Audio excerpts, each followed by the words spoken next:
আজকের দিনে health insurance আর বিলাসিতা নয়, এটি একেবারে প্রয়োজনীয় সুরক্ষা। চিকিৎসার খরচ যেভাবে প্রতিদিন বাড়ছে, সেখানে শুধুমাত্র সেভিংস দিয়ে বড় অসুখের মোকাবিলা করা প্রায় অসম্ভব হয়ে উঠছে।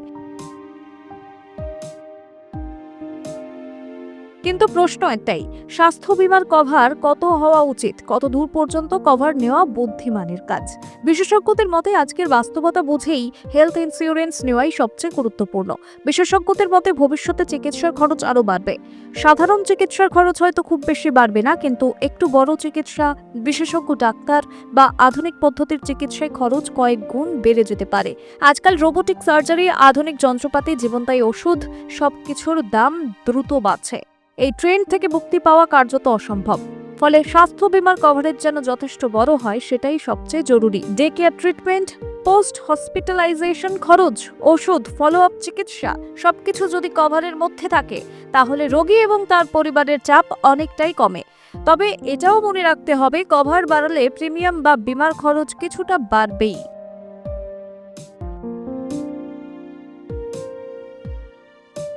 কিভাবে টপ আপ কাজ করে উদাহরণ হিসেবে ধরা যাক, কারো বেস কভার যদি ৫ লক্ষ টাকা হয়, তিনি যদি সুপার টপ আপ প্ল্যান নেন এবং সেখানে সাম এনসিওর্ড ১০ লক্ষ টাকা থাকে, তাহলে তার মোট কভারেজ দাঁড়াবে ১৫ লক্ষ টাকা।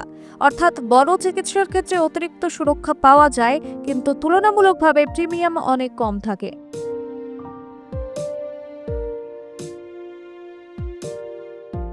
কার জন্য কত কভারেজ উপযুক্ত?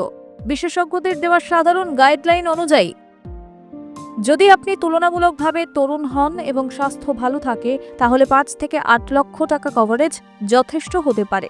যদি আপনি বিবাহিত কাপল হন, তাহলে ১৫ থেকে ২০ লক্ষ টাকা কভারেজ নেওয়া বুদ্ধিমানের।